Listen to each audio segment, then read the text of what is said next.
ก็มีหัวใจคือกันเด้อเจ้าเรื่องของแฟนคนเก่าอย่าเว้าดุลาก็หูอยู่ดอกว่าเจ้ายังลืมเขานั้นบ่ได้ก็อยากให้คิดเห็นใจแฟนไม่เจ้าแด่ลาอ้ายนี่ก็คือว่าดีน้ำเจ้าทุกอย่างก็หวังสิลบสิล้างอดีตเขาที่ผ่านมาแต่ปืนด่วนเก่าบ่เป่ากะลุกมันถือคือคำเขาว่า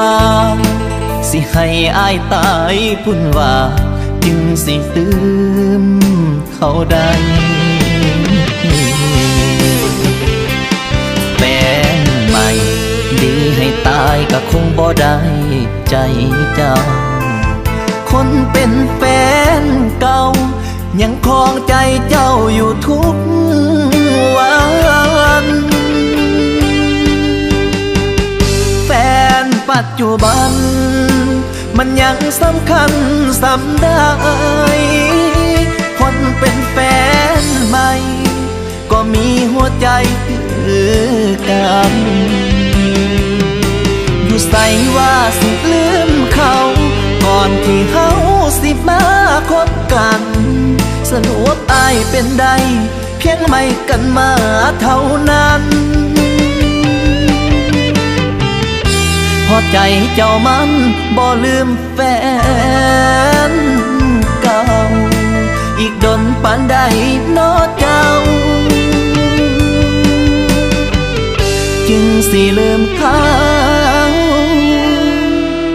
คนนั้น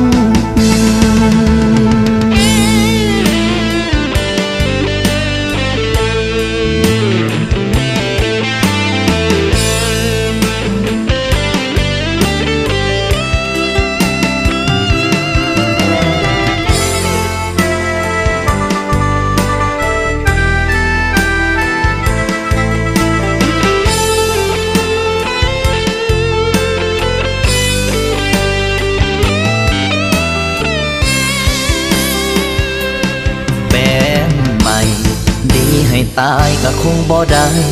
ใจเจ้าคนเป็นแฟนเก่ายังครองใจเจ้าอยู่ทุกวันแฟนปัจจุบันมันยังสำคัญสำได้คนเป็นแฟนใหม่ก็มีหัวใจคือกันอยู่ใส่ว่าสิลืมเขาก่อนที่เฮาสิมาคบกันสรุปอ้ายเป็นใดเพียงไม่กันมาเท่านั้นพอใจเจ้ามันบ่ลืมแฟ